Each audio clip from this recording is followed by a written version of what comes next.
अस्सलाम वालेकुम। क्रिकेट के मुतल्लिक बात नहीं होगी। कुछ एनालिसिस है, तज्जिया है जो मैंने आप लोग से करना है। आप लोग उससे इत्तेफाक करें ना करें, अपना ओपिनियन कमेंट सेक्शन में दें ना दें। आपको बात अच्छी लगे, आपको बात बुरी लगे, वैसे तो आपके खिलाफ बात नहीं बोलूँगा, मैं जनरल बात करूँगा। मेरे काफ़ी सोच रहा था कि मैं शायद ये इस तरह का मुझे प्रोग्राम वीलॉग नहीं करना चाहिए, लेकिन अब मैं इसलिए करना चाहता हूँ कि ये मजबूरी हो चुकी है और ज़रूरत है। लेकिन बात ये है कि वीलॉग अगर आप पूरा देखेंगे तो आपको समझ में आ जाएगा कि वीलॉग में क्या बात हो रही है। लेकिन अगर आप पूरा वीलॉग नहीं देखेंगे, ज़ाहिर है बात को कन्वे और कन्वेंस करने में तो थोड़ा टाइम लगता है ना। तो अगर आप कान खोल के अकल और दानी के साथ और ईमानदारी से प्रोग्राम देखेंगे तो यकीनन आप मेरे चैनल को सब्सक्राइब भी करेंगे, उस पर लाइक भी करेंगे और कमेंट्स भी करेंगे। देखें, दुनिया में 195 मुल्क हैं, जिनमें एक मुल्क है दुनिया में जिस पर लोग पाकिस्तान कहते हैं। ठीक है ना, सही है। एक ऐसी चीज़ जो मैं आपको बता रहा हूँ, जब मुल्क या टेरिटरी आज़ाद होते हैं या वो खुद को अपना एक मुल्क कहलाते हैं, तो उसकी जो मेन जो उसकी आप समझो ना मेन थीम है, जो मेन मकसद होता है, जो उसके वजूद का मकसद होता है, वो मैं आपको आगे जाके बताऊंगा कि वो क्या होता है। ठीक है, हो सकता है जब ये मुल्क आज़ाद हुआ था तो उस टाइम इस पे अमल दरामद शायद शुरू में हुआ भी हो। लेकिन अगर आपने ओलंपिक्स में जो दौड़ लगाते हैं वो मैराथन, उनमें 100 मीटर की भी होती है और हर्डल भी क्रॉस करते हैं। एक रेस होती है जिसमें एक से दूसरा एथलीट जो है ना, वो स्टिक टाइप की छोटी सी क्यू होता है, वो दूसरे को देता है। पहले वाला भागता है, दूसरे को देता है, दूसरा तीसरे को, इस तरह मुस्तकिल कर करा के वो अपनी मंजिल तक पहुंचते हैं। वो उस ओलंपिक गेम में कभी आपने देखा हो तो मुझे लगता है कि शायद ये जब मुल्क आज़ाद हुआ था ना, तो उस टाइम किसी के भी हाथ में उस मैराथन में वो क्यू थी, वो क्यू कहीं गिर गई, ये वो क्यू जिससे ली उसने क्यू आगे नहीं बढ़ाई, ये सिलसिला चलता रहा। ठीक है ना। देखिए, मैं आपको छोटी सी एग्जाम्पल देता हूँ। आप साउथ अमेरिकन कंट्रीज को ले लें, ठीक है, लेकिन उससे पहले मैं साउथ अमेरिकन कंट्रीज से पहले मैं एक बात वजह करना चाहता हूँ कि ना मैं इस्टेब्लिशमेंट पाकिस्तान आर्मी को, पाकिस्तान की सियासी जमातों को, पाकिस्तान के सियासी लीडरों को, पाकिस्तान रेंजर्स को, नेवी को, पुलिस को, एयरफोर्स को, CIA को, जो भी है, या CID को, आप जो भी करें एजेंसीज को, किसी को भी मैं इल्ज़ाम नहीं देता। यहाँ तक कि बल्दियाती कौंसलर जनरल, यानी जो भी सियासी तौर पे मुलविस हैं, ब्यूरोक्रेट्स, मुल्क चलाने वाले, टाइकॉन्स, ठीक है ना, बालो बली, जो भी हैं इस मुल्क के, मैंने यहाँ बैठ के इमरान रियाज वाला वीलॉग नहीं करना, मैंने मोहित पीरजादा वाला वीलॉग नहीं करना, मैंने आदिल राजा वाला वीलॉग नहीं करना, मैंने बैरिस्टर एहतशामुल हक जो है ना नहीं बनना। ठीक है ना। और इसके अलावा भी बेशुमार होंगे, मैं तो सियासी वो सुनता भी नहीं हूँ। ठीक है, जो सीमा दूर बैठ के रोज़ रोज़ मिर्च मसाले आपको पेश करते हैं और अपना पैसा कमा रहे हैं। मुझे इस किस्म का पेट्रियोटिक पाकिस्तानी आप बनो, आपसे मुराद उन लोगों को और फिक्र करो। मेरा एक सिंपल सा सवाल है, मैंने सोचा इसमें प्रोग्राम ज़रूर करूँगा। ठीक है ना। मैंने आपको मिसाल दी अमेरिका, कनाडा, ये बड़े मुल्क है, लेकिन साउथ अमेरिकन में ना यूरुग्वाय, पैराग्वाय, ठीक है ना, इधर कोस्टारिका, इक्वाडोर, कोलंबिया, और इस तरह उनकी छोटे छोटे से, मतलब उनके जो है ना वो बने हुए हैं, वो मुल्क बने हुए हैं। ठीक है ना। कहीं पे रिवर घूम रहा है, वो का बॉर्डर है, कहीं क्या है, कहीं क्या है, लेकिन वो एक मकसद के लिए बने हैं ना। दुनिया में जो भी मुल्क बना है उसके पीछे एक मकसद है। और इसी में एक और बात ऐड करना चाहता हूँ मैं, वो एक बात वो ऐड वो करना चाहता हूँ कि जब मुल्क बनता है तो उसका कोई प्रिंसिपल तो बहुत होते हैं। लोग बोलते हैं आइन होता है, प्रिंसिपल होता है, और वो तो बहुत से होते हैं, उनमें तो बहुत सी चीज़ें ऐसी होती हैं जो सबको पता होती है। लेकिन एक ऐसी चीज़ होती है, बुनियादी चीज़, जो कि उस मुल्क के क़याम में, या उस जो मतलब जो भी लोगों से मुल्क बनता है ना, किसी मुल्क में लोग रहते हैं ना, पीपल रहते हैं ना, वो छोड़ो किस से ताल्लुक़ रखते हैं, लेकिन लोग रहते हैं ना, इंसान रहते हैं ना, तो वो इंसान जब रहते हैं तो उनको कौन सी ऐसी चीज़ चाहिए होती है कि जिसके बेस पे वो मुल्क के लिए जो है ना वो मुल्क बनाते हैं, फिर उसके इंडिपेंडेंस डे पे वो सेलिब्रेट करते हैं। तो इसी तरह पाकिस्तान के जो लोग हैं वो तो झंडे भी लगाते हैं, मुंह पे भी झंडे लगाते हैं, सेलिब्रेशन भी करते हैं, बाकी मुल्कों भी करते हैं, हर एक अपना राइट है। तो मेरा जो कहने का पॉइंट ये है वो ये है, उसकी कोई वजह होगी ना, ऐसे तो ये नहीं करते। दूसरी भी बहुत इंपॉर्टेंट बात कि ये सब कुछ होने के बाद आखिर आर्मी वाले भी आ गए, उन्होंने हुकूमतें कर ली, सियासतदानों ने भी कर ली, यानी मुल्क को वही चला रहे हैं, या जो भी हैं सब कुछ कर लिया। मेरा ये कंटेंट करने का मकसद क्या है, मैं क्या कहना चाहता हूँ, तो वो मैं उसका हल भी आपको बताऊंगा कि कैसे सही हो सकता है।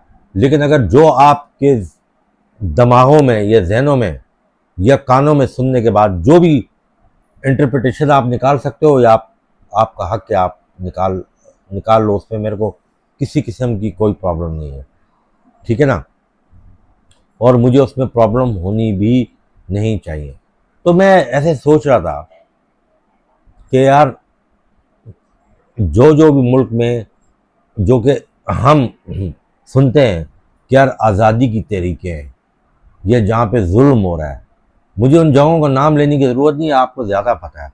यानी जो लोग उस वहाँ वो अलग वो रियासत चाहते हैं, या उसी मुल्क में वो कुछ आज़ादी चाहते हैं, या कुछ ना कुछ जो चाहते हैं, तो उसके पीछे वजह क्या है।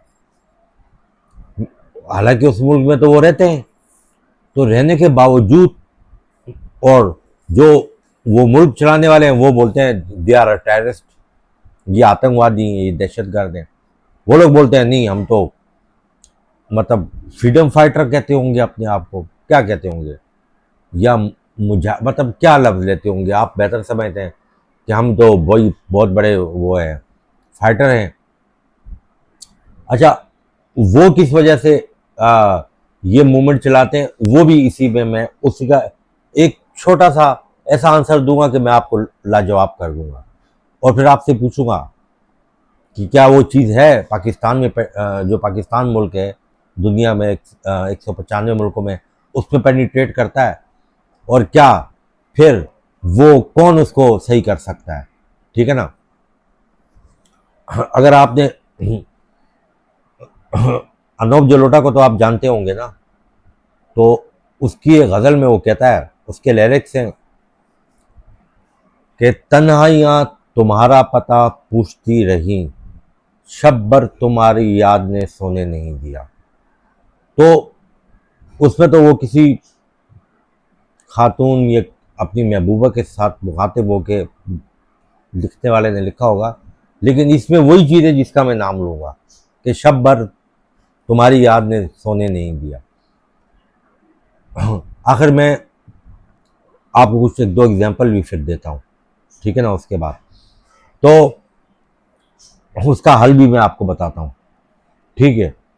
मैं यहाँ पर आपको एक बात बिल्कुल वाज़ेह तौर पे बोल दूँ, मैं किसी डर की वजह से ये नहीं बोल रहा, किसी खौफ की वजह से नहीं बोल रहा। ज़ाहिर है मेरे ये वीलॉग तो मेरा वायरल हो जाएगा हर कहीं, या कोई मेरे को ऐसा डर है कि यार मैं इसमें गैर ज़रूरी बात कहीं ना कर दूं, तो उसकी वजह से शायद जो है ना मेरे चैनल पे या मुझे किसी किस्म का मुश्किलात का सामना हो, मुझे उसकी कोई परवाह नहीं है।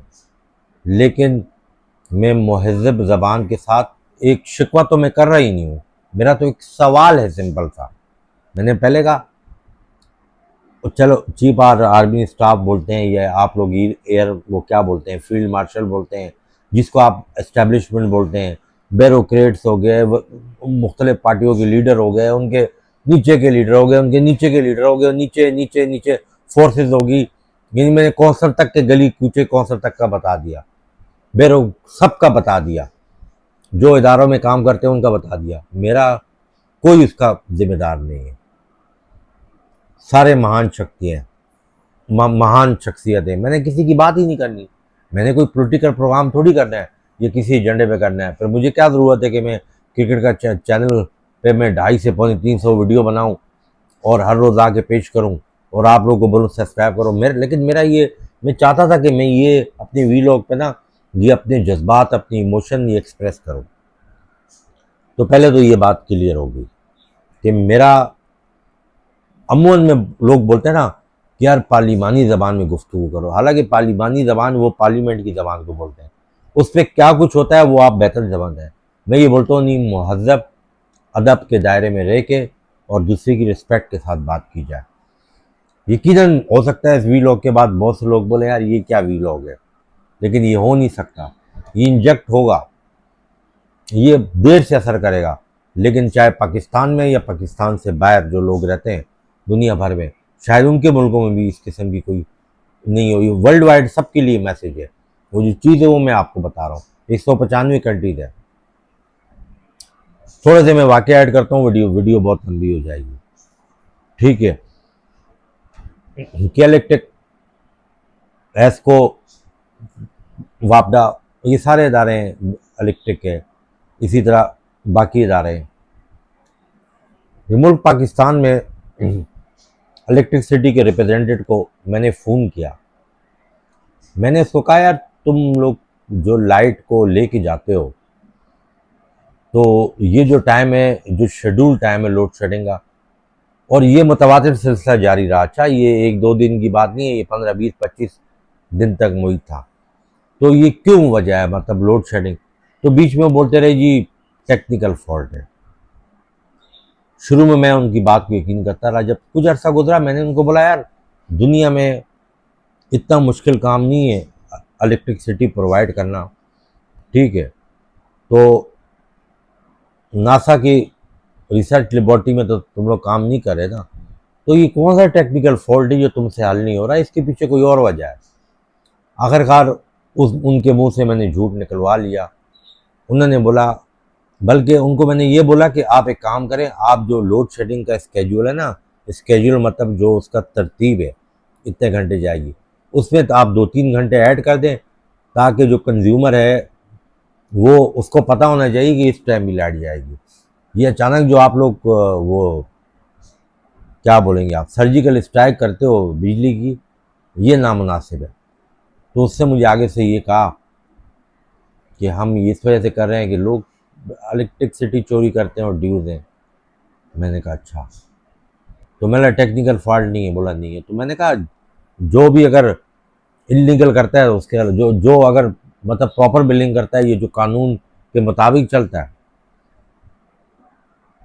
तो बकौल उसका जो मैंने कन्वर्सेशन का रिप्रेजेंटेटिव होता है उनका, बेचारा वो क्या अंदाज़ा ये लगाया, कानून पे अमल करो नहीं करो सब बराबर हैं, तुम भी कर सकते हो तुम भी करो। जो मैंने जिस तरह मैं क्रिकेट में एनालिसिस करता हूँ वो मैंने किया।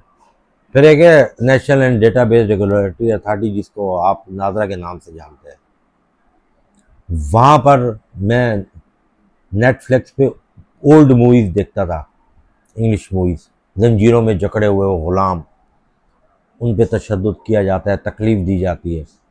नाजरा के ऑफिस में मेरे साथ ऐसा तजुर्बा हुआ।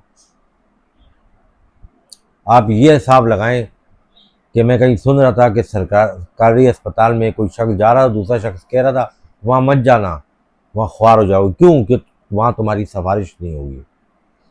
अब जो पॉइंट मैंने आपको, और एजुकेशन में भी यही हाल है कि वहाँ सिफारिश होगी, पैसा होगा, ये नहीं, थ्रू आउट ये सब कुछ है।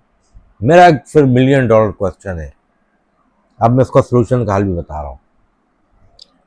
ये मुल्क बना तो जो चीज़ मैं आपको बताऊंगा वो है उसी के बेस पे बना ना। हो सकता है आगे जाके हो जाए, हो सकता है वो आगे जाके मिल जाए आप लोगों को, मुझको, आपको और मुझको मिल जाए, ये दुआ करें। लेकिन फिलहाल आगे बात करते हैं, तो कौन सही करेगा? फिर आप अज्यूम करो एक मसीहा आएगा, ठीक है ना, वो शायद, वो मसीहा अभी तक शायद नहीं आया, वो नहीं है, पाकिस्तान में नहीं है, या पाकिस्तान में है तो मसीह का नमूदार नहीं हुआ है। मैं उर्दू में, सिंपल उर्दू में बोलता हूँ, नमूदार नहीं हुआ है, उजागर नहीं हुआ है वो। शायद वो आके कर ले, अब मुझे नहीं पता वो कौन है, पाकिस्तान की किस स्टेट, किस हिस्से में रहता है, किस कौम से ताल्लुक है, कौन सी ज़बान बोलता है, कितनी उसकी हाइट है, हो सकता है वो भी, आई डोंट नो, ठीक है ना। क्या वो कर लेगा? और पाकिस्तान के हालात किस तरीके से बदलेंगे, मैं ये आम पब्लिक से भी बात कर रहा हूँ।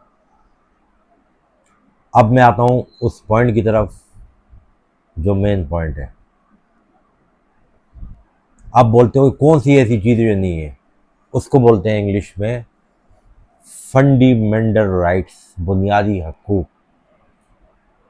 ये मुल्क बुनियादी हकूक की बुनियाद पे आज़ाद हुआ था, और जो अलहदगी पसंद तंजीमें आप बोल दो, या आज़ादी की तंजीमें बोल दो, या जिन पे कुछ लोग काबिज़ हैं या जुल्म करते हैं, तो जो मजलूम हैं वो भी मांगते हैं बुनियादी हकूक, फंडामेंटल राइट्स। अब आप खुद ही अंदाज़ा लगा लो, 195 मुल्कों में कितने मुल्क हैं कि वहाँ पे रहने वाले लोगों को फंडामेंटल राइट्स मिलते हैं। अगर उनको मिलते हैं तो इसका मतलब है उनकी आज़ादी क्वेश्चन मार्क नहीं है, उनमें रहने वाले लोग सही तौर पे सेलिब्रेट करते हैं अपनी मुल्क की इंडिपेंडेंस, उनको राइट्स मिल रहे हैं, वो है बुनियादी हकूक, फंडामेंटल राइट्स।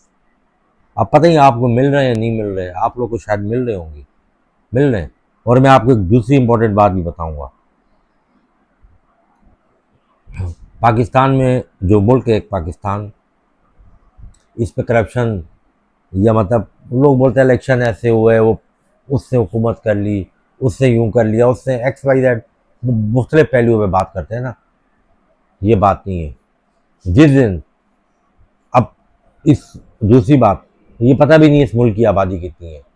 17-18 करोड़ से सुनी थी, कोई बोलता है 22 करोड़ है, कोई बोलता है 25 करोड़ है, कोई बोलता है 30 करोड़ है, कोई बोलता है 19 करोड़ है, या 27 करोड़ है, कि पता नहीं 28 करोड़ है, कितनी है इस मुल्क में, क्योंकि सेंसस सही नहीं हुआ ना। इस मुल्क में 70% अगर आप सच बोलना शुरू कर देंगे ना, तो अंधेरी तारीख रात हट जाएगी और सुबह का उजाला निखर के सामने आ जाएगा।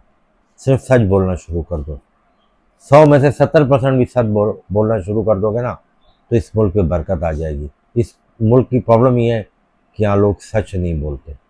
एक दफ़ा सच बोल के तो देखो, फिर देखो किस तरह तुम्हारे रास्ते आसान होते हैं। और दूसरी बात, अब वो मसीहा कौन होगा, ये बहुत सोचने वाली बात है कि वो मसीहा कौन होगा। ठीक है, मेरे आज प्रोग्राम से अगर किसी को कोई प्रॉब्लम या तकलीफ़ हुई हो, तो मैं उसके लिए तो यही बोल सकता हूँ कि मैंने कोई गलत ज़बान तो उसमें नहीं इस्तेमाल की, ठीक है ना। लेकिन जो पॉइंट कहने का ये है कि क्या आप लोगों को ये फंडामेंटल राइट्स मिले हैं, और जिस बेस पे मुल्क आज़ाद, मैंने आपको पहले कहा है, मैं किसी को कसूरवार नहीं ठहरा रहा। अब आप बोलेंगे कसूरवार तो आप ठहराओ ना, आपकी भी रिस्पॉन्सिबिलिटी है। मेरा तो अपना स्पोर्ट्स का चैनल है, मेरे को क्या ज़रूरत है कि जो है ना, वो बिला वजह का जो है ना, मेरे साथ बैठ के जो है ना बड़ा वो पॉलिटिकल लीडर बन जाऊँ या इंटेलेक्चुअल बन जाऊँ। मेरा एक तजिया था, एक ज़ाती सोचा था जिस पे कंटेंट कर लूँ, तो मेरा तो कंटेंट करना था, मेरा तो स्पोर्ट्स का चैनल है, मेरे को तो पॉलिटिक्स से और सियासत से और लेना देना ही नहीं है। मेरी टीवी पे न्यूज़ चैनल में नहीं देखता, पॉलिटिकल प्रोग्राम नहीं देखता, मेरी तो कोई पार्टी ही नहीं है, मेरा कोई लेना देना ही नहीं है। मैं तो इस मुल्क का एक आम नागरिक बोल दो, आम जैसे आम इंसान, इसी तरीके की सारी बात है। बेसिक वजह ये है। बाद लोग कंटेंट या करते हुए वो नोट लिखते हैं। मैं तो जो मुझे समझ में आया मैंने आपसे बात की, और मुझे यकीन है आप मेरी इस बात से इत्तेफाक करेंगे कि आपको राइट्स मिले, आपको फंडामेंटल राइट्स मिल रहे हैं पूरे, बुनियादी हकूक़ की बुनियाद पे क़याम होता है। आपने मैन्युफैक्चर चीज़ें देखी होंगी ना, ठीक है ना, अब तो एआई का दौर है, आर्टिफिशियल इंटेलिजेंस, वो उसकी एक बेस होती है, वो उसकी जो है ना मार्केटिंग करते हैं, एडवर्टाइजमेंट करते हैं, कोई भी ब्रांड हो उसकी बेस बताते हैं। डॉलेंस नाम ही काफ़ी है, हायर इंस्पायर पीपल, ठीक है ना, PIA great people to fly with, यानी कि एक बेस होती है ना उसकी, एमरेट फ्लाई टू बेटर, तो मतलब एक, तो मुल्क की क्या थी बेस, वो थी बुनियादी, बुनियादी हकूक़ में सब कुछ आ जाता है, फंडामेंटल राइट्स। जो एग्जाम्पल इसलिए दिए कि एग्जाम्पल कुछ है, ये तो कम एग्जाम्पल है जो मैंने आपको दिए, एग्जाम्पल इससे ज़्यादा है, और मैंने आपको उसका हल भी बता दिया कि इसका हल यही कि आप सच बोलना शुरू कर दें, आपके लिए बहुत आसान हो जाएगा, सब कुछ आसान हो जाएगा, और सिर्फ प्यार बांटे और नफरत करना छोड़ दें, बाकी सब कुछ सही हो जाएगा। आप किसी से शिकवा नहीं करें, किसी को कसूरवार नहीं ठहराएं, सब सही है। मैं इस वीलॉग में बोल रहा हूँ, सारे बेहतरीन किस्म के हैं, कोई बुरा नहीं है। पता ही वो मसीहा कब आएगा, फिर उस मसीह के लिए दुआ करेंगे, मसीहा आए और ये चीज़ दे दे, बस इतनी सी बात है, सब कुछ सही हो जाएगा, everything go in right way, all is well हो जाएगा। बहुत गहरी बातें, शायद इसको कंपाइल करने में मैं सही तरह से कर भी ना पाया हूँ, लेकिन मैंने मुहज़्ज़ब तरीके से आपको अल्फाज इज़्ज़त और एहतराम के साथ तमाम शख्सियात का जो भी इससे रिलेटेड उनका बात करके मैंने बात की। ज़ाहिर है हमारी कौम मुश्किल में होती है तो फिर इंसान को अच्छा तो नहीं लगता ना, आम आवाम मुश्किल में होती है, तकलीफ़ में होती है बेचारे, ठीक है, तो उनको तकलीफ़ में नहीं होना चाहिए। बहरहाल नेक्स्ट कंटेंट में किसी और टॉपिक पे बात करें।